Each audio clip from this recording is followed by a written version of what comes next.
Future faking doesn't break you because of his lies. It breaks you because those lies make you betray yourself.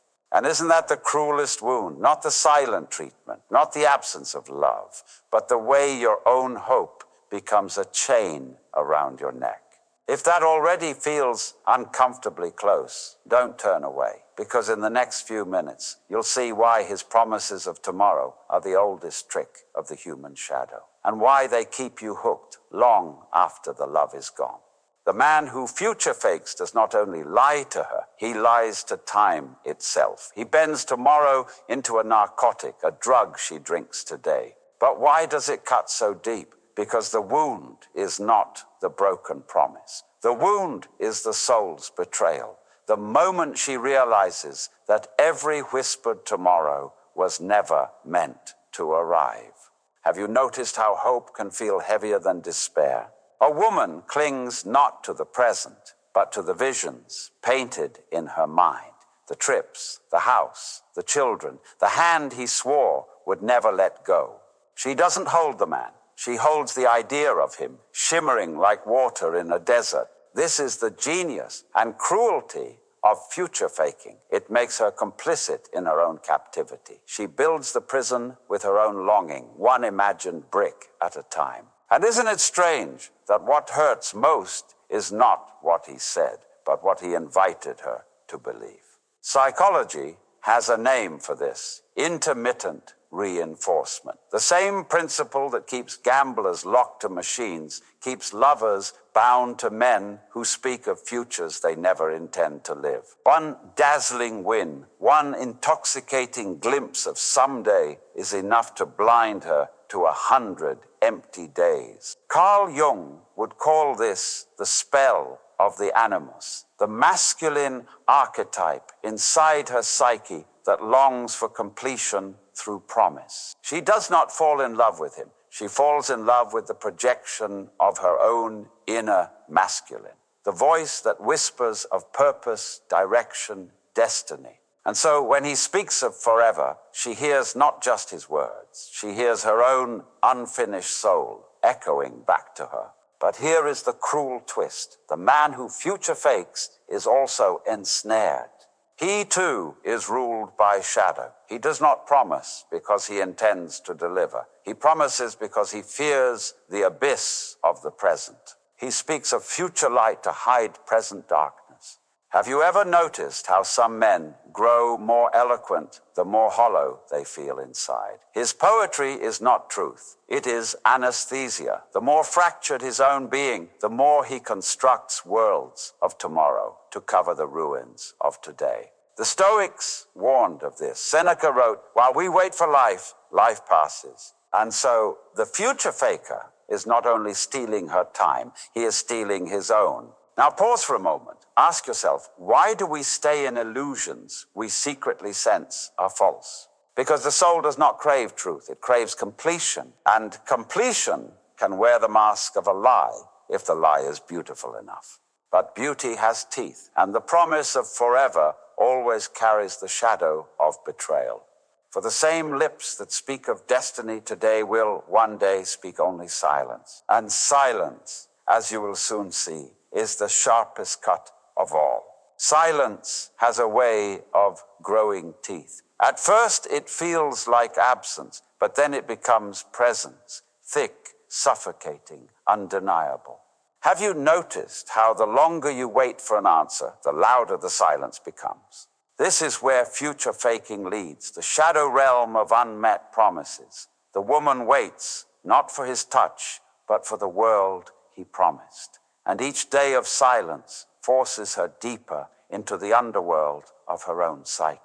In Jungian language, this is the confrontation with the shadow self. The parts of her that long for salvation through him must now face the truth. She was chasing a ghost dressed as a man.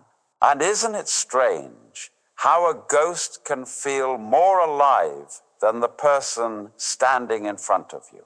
The silence does not just expose his deceit. It exposes her hunger, a hunger born long before him. For many women, the promise of the future awakens an ancient wound. the wound of being unseen.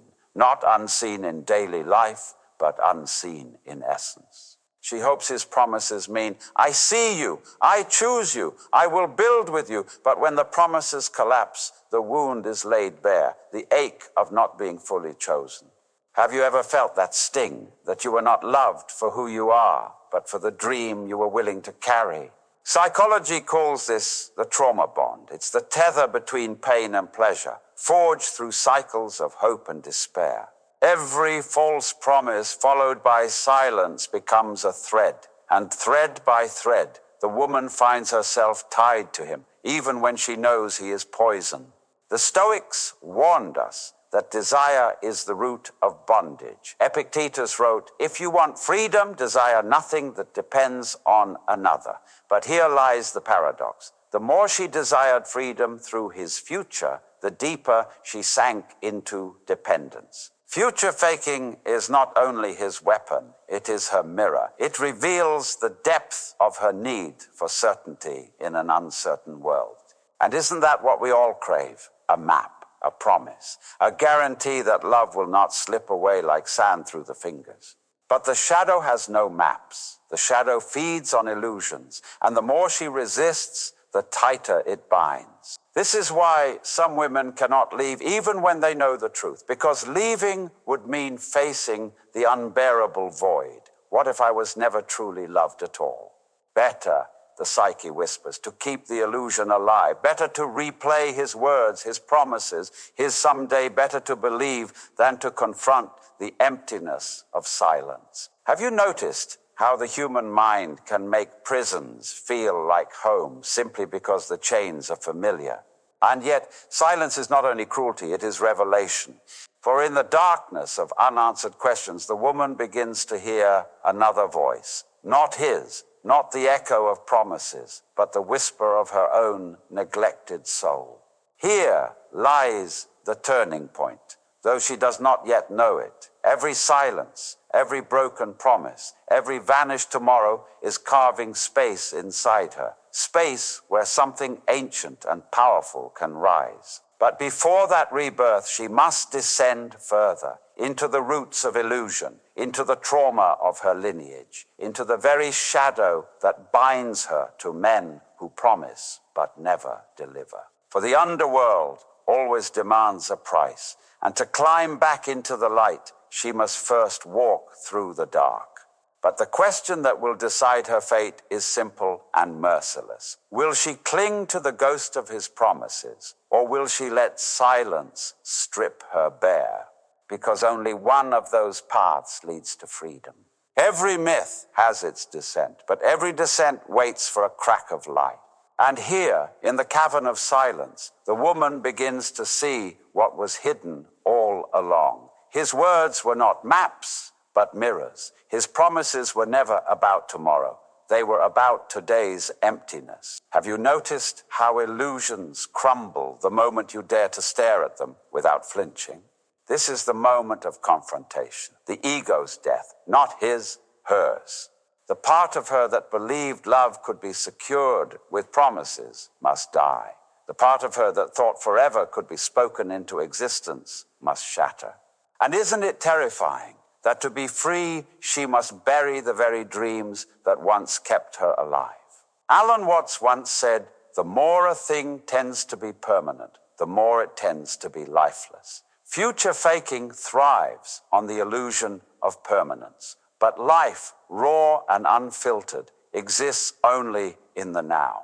And here lies the paradox that breaks her chains. The more she clung to forever, the more she lost the present. The moment she surrenders forever, she reclaims her life. Have you ever noticed that freedom rarely feels like triumph? It feels first like grief. Psychologically, this is the collapse of the projection. Carl Jung taught that when a projection dissolves, what remains is unbearable, because we must face our own soul, naked, without the mask of the other. She realizes he was never the one holding the key. He was only the surface on which she painted her longing. The key was always in her hand. But what of him, the man who promises tomorrow while avoiding today? He too must confront his own shadow. The silence he casts is not strength, it is weakness. His avoidance is not power, it is terror of being truly seen. Have you noticed how silence can reveal a man more fully than words ever could? Because in his silence, she now hears what he cannot say.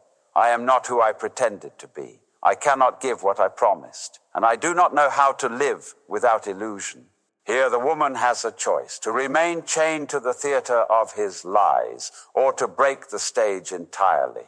This is the knife edge of individuation, the place where the false self dies and the true self emerges. The Stoics would say, freedom begins the moment we stop wanting tomorrow to rescue us. And Jung would add, wholeness is not achieved by cutting off a portion of one's being, but by integrating the shadow.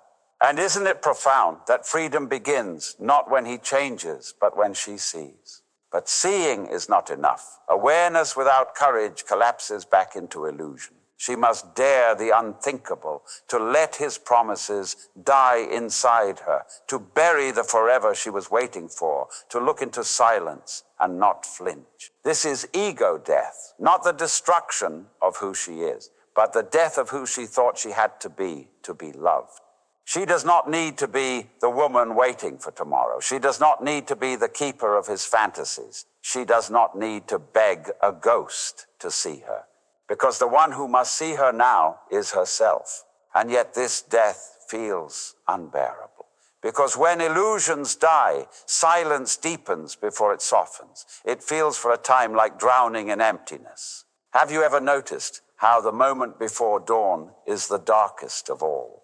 But dawn is coming. And in that dawn, a rebirth waits, one that will not speak of promises, but of presence. And presence is the only promise that ever mattered. The silence that once felt like a wound now becomes something else. It becomes a teacher. Because when the future dies, the present finally breathes. Have you noticed how the moment you stop reaching for what is gone, your hands are suddenly free to hold what is real? This is the beginning of rebirth, not the dramatic resurrection of a broken love story, but the subtle awakening of a soul returning to itself. The woman realizes she was never waiting for him. She was waiting for herself, the self she abandoned each time she clung to tomorrow. And isn't that the quietest revolution? Not to conquer the man who lied, but to reclaim the woman who forgot her own voice. Carl Jung would say she has touched individuation. The moment the psyche integrates shadow and light, no longer chasing completion in another, but discovering it within. She sees that his promises were never meant to be kept. They were meant to reveal the parts of her still bound to illusion. The Stoics taught that freedom lies not in controlling others, but in mastering oneself. And now she knows the real prison was never his words. It was her willingness to chain herself to them.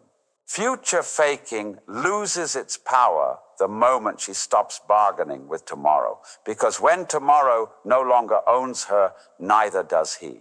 Have you ever noticed how the chains of love dissolve the moment you realize you are the one holding them tight? This is detachment, not coldness, not indifference, but liberation. It is the freedom to love without illusion, to walk away without bitterness, to see clearly without collapsing. She can now remember his promises without needing them. She can hear his silence without fearing it, because she no longer seeks herself in his voice. But rebirth is not only clarity, it is responsibility. To be reborn means she can no longer hide behind lies, no longer wait for someone else to hand her destiny wrapped in words, no longer trade her soul for the counterfeit comfort of someday. And isn't it powerful that the very silence that once cut her now guards her freedom? Because in silence, she learns to listen again, not to him, not to the echo of false tomorrows, but to the pulse of her own being. Alan Watts wrote, "When you stop expecting people to be perfect, you can like them for who they are." The woman sees this now.